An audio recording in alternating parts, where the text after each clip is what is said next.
আসসালামু আলাইকুম এভরিওয়ান।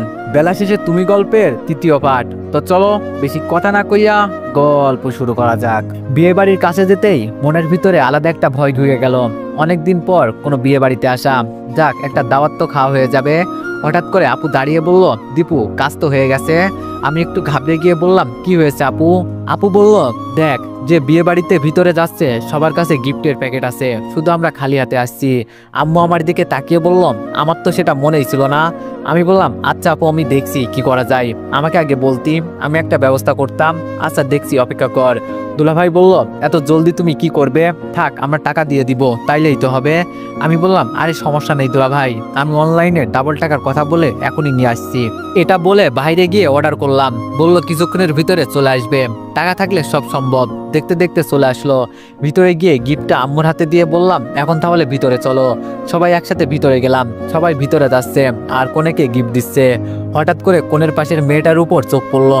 আরে এ তো আমাদের অফিসের বস, যেখানে আগে চাকরি করতাম আর যার কারণে আমার চাকরিটা চলে গেছে, তিনি সেই ম্যাডাম। কিন্তু এখানে কি করছে? আবার বসের চোখ আমার চোখ পড়তেই উনি আমার দিকে এমন করে তাকিয়ে আছে, মনে হচ্ছে আমি কোনো এলিয়েন। এখন তো আমার সত্যি সত্যি ভয় লাগছে। আমাদের অফিসের নতুন বস এখানে কি করে? নাকি এটা ওনার বান্ধবীর বিয়ে? আমার উপর থেকে চোখ সরিয়ে কোণের কানের কাছে কি জানি বলে বস আমার দিকে আসতে লাগলো। আরে আমি ওনাকে বস ডাকছি কেন? এখন তো আমি আর ওনার অফিসে চাকরি করি না। না, এখানে দাঁড়িয়ে থাকলে ও আমার কাছে চলে আসবে। সবার সামনে অপমানিত হয়ে লাভ নেই। আমি বললাম, আম্মু তোমরা গিফট নিয়ে আঙ্কেলের সাথে কথা বলো কেমন, আমি এখানেই আসি, বিয়ে বাড়িটা একটু ঘুরে ঘুরে দেখি। আপু আমার হাত ধরে বলল, কোথাও যেতে হবে না, এখানে দাঁড়িয়ে থাকা আমাদের সাথে। আমি বললাম, ধুর আমার ভালো লাগছে না, ছাড় তো। আপুর হাত ছাড়িয়ে সরে গেলাম, একটু আড়াল হয়ে দাঁড়িয়ে, যাতে বস আমাকে দেখতে না পাই। হঠাৎ পিছনে হাত দিয়ে কে জানি বলল, তা মিস্টার দীপু আপনি এখানে কি করেন? মনে মনে বললাম, ইস ধরা তাইলে খেয়েই ফেললাম। পিছন ফিরে তো আমি পুরোই বেক্কেল হয়ে গেছি। ম্যাডামের শরীর থেকে আলাদা একটা ঘ্রাণ আসছে আর কোণের সাথে ম্যাচিং করে লাল শাড়ি পরছে। আমি সাধারণত মেয়েদের প্রশংসা করি না, কিন্তু এই মেয়ের প্রশংসা না করে আর পারলাম না। কেমন জানি আমার চোখে একটা নেশা নেশা লেগে গেল একে দেখে। আমার শরীরে জোরে একটা চিমটি দিয়ে বলল, এই ফালতু ছেলে কোথায় হারিয়ে গেলে? এবার ম্যামের কথাই আমার হুঁশ আসলো। তাড়াতাড়ি বললাম, ভালো আছেন ম্যাম আপনি? ম্যাম বলল, আমি ভালো নাকি মন্দ সেটা জেনে তুই কি করবি? আগে বল তুই এখানে কি করিস, নাকি আমার পিছু নিতে নিতে এখানে চলে আসলি? আমি বললাম, দেখেন ম্যাম সেই দিনের জন্য আমি সত্যি অনেক অনেক সরি, বইয়ের সাথে রাগারাগি করে এইসব হয়েছে। ম্যাম বলল, সেটা জেনে আমি কি করব? তুই আমার পিছু নিয়ে এখানে আসলি কেন সেটা আগে বল। আমি বললাম, আমি আপনার পিছু নিয়েছি মানে? এর মাঝে আমার আম্মু আর অচেনা একজন মুরব্বী আসলো। আম্মু আমাকে দেখিয়ে বলল, এ হলো আমার ছেলে, আর দীপু ইনি হলো তো রহিম চাচা। আমি রহিম চাচাকে সালাম দিয়ে বললাম, ভালো আছেন চাচা? রহিম চাচা বললাম, বাবা এই তো সেই কবে যে তোমায় দেখছি মনে নেই, অনেক বড় হয়ে গেছো দেখি তুমি। ম্যামকে দেখিয়ে বলল, আর এ হলো আমার ছোট মেয়ে, যাকে এতক্ষণ আমি বস বস বলছিলাম সে নাকি রহিম চাচার মেয়ে। তাহলে কি আমি এতদিন ওনার অফিসে চাকরি করছি আর আমি নিজেই জানি না? রহিম চাচা ওনার ছোট মেয়ের দিকে তাকিয়ে বলল, তা মাইশা মা তুই দীপুকে চিনিস নাকি? মাইশা আমার দিকে তাকিয়ে বলল, বাবা চিনি তো, ও আমাদের অফিসে আসছিল ইন্টারভিউ দেওয়ার জন্য। আঙ্কেল অবাক হয়ে বলল, আমাদের অফিসে চাকরির জন্য আসছিল, আর তুই কি চাকরি দিস নাই? আমি কথার মাঝে বলে উঠলাম, সমস্যা নেই আঙ্কেল, এখন এইসব কথা বাদ দেন, আমি এখন অন্য এক অফিসে চাকরি নিয়েছি। আসলে আমার যে চাকরি গেছে সেটা আমি বললাম না, ওই বলছি না যদি নিজের যোগ্যতায় কিছু করতে পারি তাহলে চাকরি নিব। আর যেই কোম্পানি থেকে আমাকে একবার বের করে দিয়েছে সেই কোম্পানিতে আমি আর কোনোদিন চাকরি নিব না। আম্মু বলল, আচ্ছা তোরা তাহলে কথা বল, আর যেখানে সেখানে যাবি না একদম। আমি বললাম, আচ্ছা আম্মু। আঙ্কেল যেতেই মাইশা আমার দিকে তাকিয়ে বলল, আমি অনেক সরি, আমি জানতাম না আপনি আমার বাবার বন্ধুর ছেলে। আমি বললাম, আরে না সরি বলতে হবে না, অপরাধ ছিল তা আমার, সরি বলতে হবে আমাকে। মাইশা বলল, আচ্ছা এইসব কথা বাদ দেন, আপনি চাইলে আবার চাকরিতে জয়েন করতে পারেন। আমি মুচকে একটা হাসি দিয়ে বললাম, যেই কোম্পানি থেকে আমাকে একবার বের করে দিয়েছে সেখানে আমি কখনোই পা রাখবো না। মাইশা বলল, আচ্ছা বাবা বুঝলাম, আমাদের হেড অফিসে তাহলে জয়েন করেন, আমি ব্যবস্থা করে দিই, ভুল যেহেতু আমারই হয়ে গেছে। আমি বললাম, লাগবে না, আমার চাকরি আমি নিজেই খুঁজে নিব।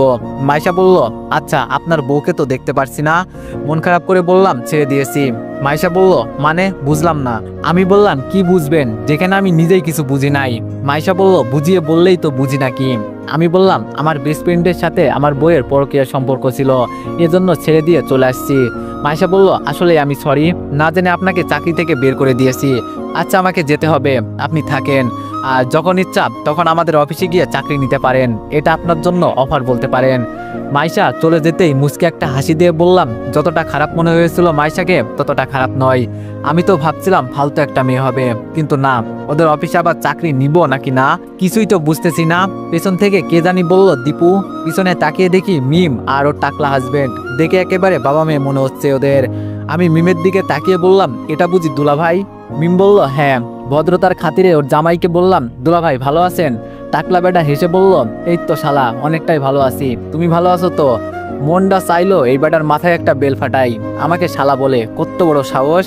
যে আমার বউ হওয়ার কথা ছিল আর আজকে হয়ে গেলাম শালা, এটাকেই কপাল বলে।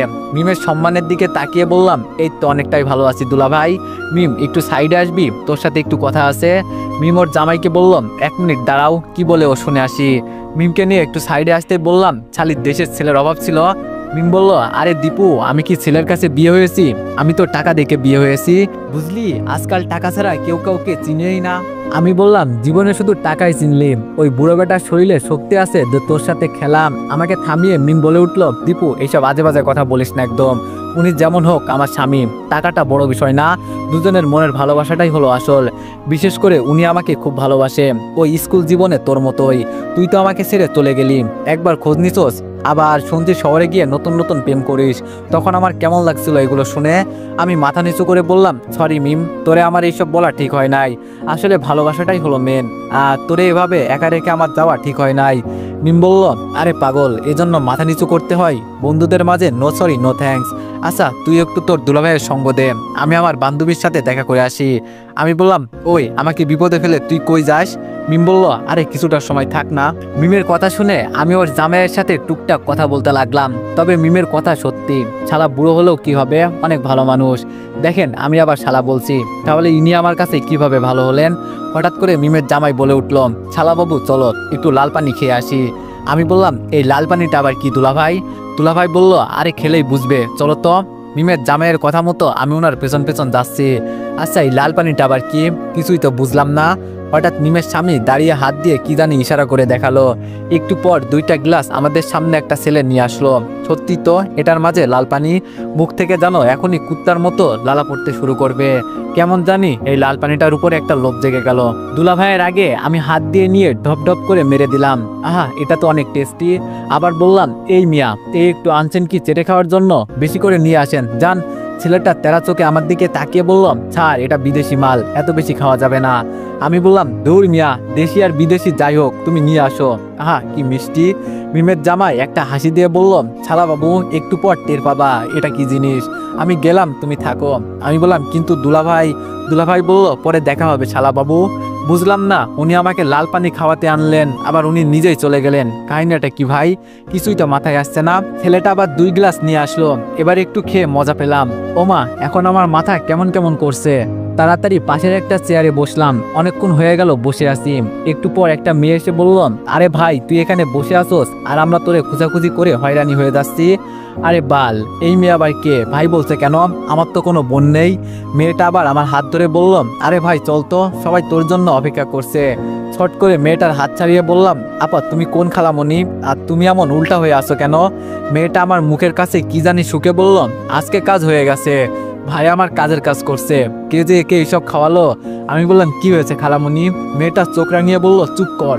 ওমা, ওই মেয়ের চোখ কি বের হয়ে যাবে? তাড়াতাড়ি চোখের নিচে হাত দিয়ে বললাম, খালামণি আপনার চোখ তো বের হয়ে যাচ্ছে, তাড়াতাড়ি ধরেন। ঠাস করে আমার গালে একটা চড় দিয়ে বলল, আমি তোর খালামণি লাগি? এই দিন দেখতে হলো আজকে, নিজের বোনকে কেউ খালামণি ডাকে। এর মাঝে আরেকটা মেয়ে এসে বলল, আরে দীপু, তুমি এখানে কি করো? আমি বললাম, এই মেয়ে, মুখ সামলে কথা বল, আমি রাজা, চিনিস না আমাকে? সেই দিন না তোরে বিয়ে করে আমার বউ করলাম। মেয়েটা তো আমার কথা শুনে চোখ বড় করে ফেললো। বুঝলাম না কি এমন বলছি, কিন্তু ও আমার বউ তো। হ্যাঁ হ্যাঁ, এই মেয়েই আমি বিয়ে করেছি। এখন আর নিজেকে ধরে রাখতে পারলাম না, উল্টো বাজি খেয়ে মাটিতে পড়ে গেলাম। সকালে যখন আমার ঘুম ভাঙলো, তখন নিজেকে আবিষ্কার করলাম বিছানার উপর, আমার হাত পা দড়ি দিয়ে বেঁধে রাখা। দৌড়ে চিৎকার দিয়ে বললাম, আম্মু। কিছুক্ষণ পর আম্মু এসে বলল, কি হয়েছে তোর? আমি বললাম, কি হয়েছে মানে, আমার হাত পা দড়ি দিয়ে বাঁধা কেন? আম্মু রাগ দেখিয়ে বলল, আমি তোরে কিছু বলবো না, যা বলার তোর আপুই তোরে বলবে। এর মাঝে আপু এসে বলল, আমাদের মান সম্মান তো আর রাখলি না, রাতে কি খেয়েছিলি? আমি বললাম, না মানে ইয়া আপু, এখানে আমার কোনো দোষ নেই, ওই টাকলা বেটা আমাকে এইসব খাওয়াইছে। হাতের বাঁধনগুলো খুলে বললাম, আরেকবার যদি এইসব উল্টাপাল্টা জিনিস খাস না একদম মেরে ফেলবো। যে জিনিস তুই খেয়ে সহ্য করতে পারবি না সেটা খাস কেন? মাথা চুলকাতে চুলকাতে বললাম, সরি আপু, আমার ভুল হয়ে গেছে, আমি আর খাবো না। আম্মু বলল, যা হয়েছে তা তো হয়েই গেছে, এখন যা গিয়ে নাস্তা কর। নাস্তা করে আপুর সাথে দুবার বিয়ের বিষয়ে একটু কথা বললাম। বাসা থেকে বের হয়ে মাইশাদের বাসার উদ্দেশ্যে যাচ্ছি। রাতে কাকে কি উল্টাপাল্টা কথা বলছি মাপ তো চাইতেই হবে। তবে আমার এটা স্পষ্ট মনে আছে, মাইশাকে আমি বউ বলছি, ওই টাকলা মুরাদকে আমি ছাড়বো না। শালা আমাকে লাল পানি খাইয়ে ও পালিয়ে গেছে, কত বড় সাহস ওর। মাইশাদের বাড়িতে ঢুকতেই দেখি বাসাটা সম্পূর্ণ নীরব। আঙ্কেল একা একা বসে কি জানি চিন্তা করছে। আমি আঙ্কেলের কাছে যেতে যেতে বললাম, ভালো আছেন আঙ্কেল? আঙ্কেল আমার দিকে তাকিয়ে একটা হাসি দিয়ে বলল, আরে দীপু তুমি, রাতে তো ভালো করে কথাই বলতে পারি নাই, কই গেছিলে তুমি? যাক, তাহলে আঙ্কেল কিছুই জানে না, ভালোই হয়েছে। আমি বললাম, এই তো আঙ্কেল, একটু ঘুম ধরছিল তাই বাসায় চলে গিয়েছিলাম। তো বলেন, এখানে একা একা বসে আছেন কেন? আঙ্কেল বলল, একটা বিষয় চিন্তা করছি বাবা, এখন আমার বড় মেয়ের শ্বশুর বাড়িতে যাবে কে? আমার ছোট মেয়ের কিছু কাপড় চোপড় রয়ে গেছে, সেগুলো নিয়ে আসবে কে? একটা মানুষ খুঁজে পাচ্ছি না। আমি বললাম, ও। আঙ্কেল বলল, দীপু এখানে আসছে যেহেতু একটা হেল্প করো না, তুমি গিয়ে একটু দিয়ে আসবে। যা বাবা, নিজের ঝামেলা সকাল সকাল নিজেই ডেকে আনলাম, এটাকে বলে নিজের কপালে নিজে কুড়াল মারা। আমার ভিতরে আবার অনেক ভদ্রতা আছে, আমি আবার সহজে কাউকে না করতে পারি না। মন খারাপ করে বললাম, আপনি বলছেন আমি কি আর না করতে পারি? দেন গিয়ে দিয়ে আসি। আঙ্কেল আমাকে ধন্যবাদ জানিয়ে বলল, তুমি ছেলেটা সত্যি অনেক ভালো। মানুষের উপকার করলে তো আমি ভালো হবই। আঙ্কেলের বাইকটা নিয়ে সকাল সকাল রওনা দিয়ে দিলাম। যেতে যেতে 9টা বেজে গেল। ওরে শালা, এটা বিয়ে বাড়ি নাকি অন্য কিছু? এত সুন্দর করে সবকিছু সাজানো, দেখে অনেক ভালো লাগছে। এখন তো আমার ভিতরে যেতেই ভয় করছে, কি করব এখন? মাইশার নম্বর তো আমার কাছে নেই। আস্তে আস্তে হেঁটে বাসার ভিতরে চলে গেলাম। সবাই সবার মতো ব্যস্ত, বিয়ে বাড়ি বলে কথা। একটা ছেলেকে ডেকে জিজ্ঞেস করলাম, বউ কোন রুমে আছে? ছেলেটা আমার ব্যাগের দিকে তাকিয়ে বলল, তোমাকে দেখে কেমন কেমন জানি সন্দেহ সন্দেহ লাগছে, মনে হচ্ছে কোথা থেকে চুরি করে এসেছো তুমি। ছেলেটাই কথাটা একটু জোরেই বলল। আশেপাশে কয়েকটা ছেলে আমার দিকে চলে আসলো। এবার আমি রেগে বললাম, এই তোমরা আমাকে চিনো আমি কে? আমি বউয়ের ছোট বোনের বয়ফ্রেন্ড। এটা বলতেই সবাই সরে গেল। একটা ছেলে আমার দিকে এগিয়ে এসে বলল, সরি ভাইয়া, আপনাকে আমরা চিনতে পারি নাই, আসেন আমার সাথে, আপনাকে মাইশা আপুর কাছে নিয়ে যাচ্ছি। ছেলেটার পিছু পিছু যেতে লাগলাম। ভিতরে গিয়ে দেখি মাইশা ওর বোনের সাথে বসে আছে। আমাকে দেখতে পেয়ে মাইশা দাঁড়িয়ে বলল, আরে দীপু, সকাল সকাল তুমি এখন? আমি বললাম, এখানে এসেছি কি আর সাধে? তোমার বাবা সকাল সকাল আমাকে এখানে পাঠিয়ে দিল, কি করব বলো? আর এই নাও, এখানে তোমার সব কাপড় চোপড় আছে। মাইশা হাসি মুখে আমাকে ধন্যবাদ জানিয়ে ব্যাগটা নিয়ে বলল, আচ্ছা যেহেতু একটু ভালোই হয়েছে। আমি বললাম, আলু ভালো হয়েছে, সকাল সকাল কতটা পথ জার্নি করে আসলাম। আচ্ছা থাকো তাহলে তোমরা, এখন আমাকে যেতে হবে। এর মাঝে মাইশার বড় বোন বলে উঠল, এখন যাওয়া যাবে না, তুমি আমার বাবার বন্ধুর ছেলে, সেই হিসাবে তোমার কিন্তু একটা দায়িত্ব আছে, মনে রেখো। দূর দিল মাথাটা গরম করে, যত সব ঝামেলা শুধু আমার ঘাড়ে এসে পড়ে। রুমের বাইরে গিয়ে দেখছি কে কি করছে। হঠাৎ একটা ছেলে আসলো আমার কাছে, এসে জিজ্ঞেস করলো, আপনি কি সত্যি মাইশাপুর বয়ফ্রেন্ড? চুল ঠিক করতে করতে বললাম, কেন, এতে তোমার কোনো সন্দেহ আছে? ওর সাথে আমার সেই ছোটবেলা থেকে সম্পর্ক। ছেলেটা মন খারাপ করে চলে যেতে যেতে বলল, প্রেম করার আগেই ছ্যাঁকা খেয়ে বাঁকা হয়ে গেছি। যদি মাইশা জানে আমি এইসব কথা বলছি, কি যে আমাকে করবে হিসাব নেই। এর মাঝে পিছন থেকে মাইশা ডেকে বলল, দীপু একটু ছাদে আসো তো। বুঝলাম না এই মেয়ে আমাকে আবার ছাদে যেতে বললো কেন, আগে যাই না একটু দেখি ও কি বলে। ছাদে যেতেই মাইশা আমার গালে ঠাস ঠাস করে 2টা চড় দিয়ে বলল, তোর কত বড় সাহস আমাকে তোর গার্লফ্রেন্ড বলিস? একটু ভালোভাবে কথা বলছি দেখে তুই গার্লফ্রেন্ড বলবি? রাতে বউ বললি কারণ তখন তুই মাতাল ছিলি, তাই কিছু বললাম না, কিন্তু এখন যেই ছেলেটা আমাকে প্রপোজ করবে বলছে, আর ওকে আমার অনেকটাই পছন্দ হয়েছে, আর তুই এসে একটা কথা কি জানিস, কাউকে মাথায় নিয়ে নাচতে নেই। তুই এখন এই মুহূর্তে এখান থেকে চলে যাবি, আর কখনো যদি এখানে আসিস না। মাইশার কথাগুলো শুনে জানো এক মুহূর্তের জন্য আমি জ্ঞান হারিয়ে ফেললাম। কি বললো মাইশা এসব? আমি তো জাস্ট একটু মজা করার জন্য এইসব কথা বলছি, কিন্তু মাইশা এক মুহূর্তের জন্য ছাদে আর দাঁড়ালো না। চোখ লাল করে আমার দিকে একবার তাকিয়ে বলে গেল, কুকুরের লেজ কখনো সোজা হয় না, সুযোগ পেলেই শুধু ঘাউ ঘাউ করবে, তবে সেটা নীরবেই ভালো পারে। ভাবছিলাম বাবার বন্ধুর ছেলে যেহেতু একটু ভালো করে কথা বলি, কিন্তু এভাবে যে মাথায় উঠে নাচবে সেটা আগে জানতাম না, জানলে আগেই লাথি মেরে বিদায় করে দিতাম। মাইশার শেষ বলা কথাগুলো শুনে আমার শরীরটা মরিচের মতো জ্বলতে লাগলো। কি বলে গেল মাইশা এইসব? আমার তো মাথায় কাজ করছে না, আমি নাকি সুযোগ পেয়ে মাথায় উঠে নাচি। দাঁড়া, সুযোগ একদিন আমারও আসবে। বিয়ে বাড়ি থেকে সরাসরি বের হয়ে গেলাম। আসলে দোষী একটু আমারও ছিল, আমি কেন আগ বাড়িয়ে কথা বলতে গেলাম। আর মাইশাকে আমি অনেকটাই ভালো মনে করা শুরু করছি, কিন্তু ও আজকে আমার সাথে কি ব্যবহার করলো। আনমনে বাইক চালাচ্ছি, হঠাৎ রাস্তার মাঝখানে একটা মাইক্রোবাস এসে থামলো। যদি ব্রেক না করতাম তাহলে সাথে সাথে উপর দিয়ে চলে যেত। শরীরে এক গাদা রাগ নিয়ে বাইক থেকে নেমে জোরে চিৎকার দিয়ে বললাম, মাইক্রোবাস চালাতে আসছেন নাকি মানুষ মারতে? দেখে শুনে গাড়ি চালানো যায় না? এটা বলতে গাড়ি থেকে 3টা ছেলে এসে নামলো, এক একটা একেবারে দানবের মতো দেখতে। দেখে তো আমার বুকের ভিতর ভয় সৃষ্টি হয়ে গেছে। কারে কি বলে ফেলছি আমি? যদি এক হাতে আমাকে একটা ঘুষি দেয় না, আমার মনে হয় না যে আর খুঁজে পাওয়া যাবে। ছেলেগুলো আস্তে আস্তে আমার দিকে এগিয়ে আসতে লাগলো। আমি ভয় পেয়ে একটু পিছিয়ে বললাম, সরি ভাইয়েরা, আমার ভুল হয়ে গেছে, আমাকে মাফ করে দেন। আমি তো এমনিই বলছি এই কথাটা। কিন্তু ছেলেগুলো কোনো রিয়েকশন করে নাই, সরাসরি আমার কাছে এসে জোরে করে আমাকে শূন্য তুলে মাইক্রোর ভিতরে নিয়ে গেল। 3জন সাধারণ ছেলে হলে কথা ছিল, একটু হলেও লড়াই করতে পারতাম, কিন্তু এই 3টা দানবের মতো ছেলের সাথে আমার লড়াই করা সম্ভব না। আমার মুখে হাত দিয়ে একটা ছেলে এমনভাবে চেপে ধরেছে, মনে হয় আমি এখনই মারা যাব। মাইক্রোর ভিতরে আমাকে ফেলে দিয়ে বলল, এখানে চুপচাপ বসে থাক, নইলে গুলি করে মাথার খুলি উড়িয়ে দিব। ভয়ে আমার শরীরটা থরথর করে কাঁপতে লাগলো। আরো বেশি ভয় হচ্ছে আমার পাশের সিটে বসে আছে একজন ডাক্তার। উনি একটা ইঞ্জেকশনে কি জানি ওষুধ ঢুকাচ্ছেন। আমি যে কথাটা বলবো সেটাও বলতে পারছি না। বিশ্বাস করেন ভাই, আমার এতটা পরিমাণে ভয় লাগছে, কি বলে বুঝাবো আপনাদের, সেই ভাষা আমার নেই। ডাক্তার ইঞ্জেকশন হাতে নিয়ে ছেলেগুলোর ইশারা করে বলল আমাকে ধরতে। এবার আমি ভয়ে ভয়ে বলে উঠলাম, ভাই আমাকে ছেড়ে দেন, আমি তো আপনাদের সাথে কোনো অপরাধ করি নাই, আমার একটা পরিবার আছে, প্লিজ আমাকে ছেড়ে দেন, আপনাদের পায়ে হাতে ধরে বলছি। কিন্তু ওরা আমার কোনো কথা শুনলো না, সরাসরি আমার হাতে ইঞ্জেকশন দিয়ে দিল। আমি বুঝতে পারছি না ওরা আমার সাথে কি করতে চাইছে। চোখগুলো যেন আর কোনোভাবেই খুলে রাখতে পারছি না। ওই শালা আমাকে কি ইঞ্জেকশন দিল। একবার শুধু আমি এখান থেকে বেঁচে ফিরি, ছাড়বো না শালা ডাক্তার তোরে। চোখ বন্ধ হতে হতে শুনলাম একটা ছেলে বলছে, মামা একটা ছেলে দিয়ে কিছুই হবে না, আমাদের আরো 2জন লাগবে।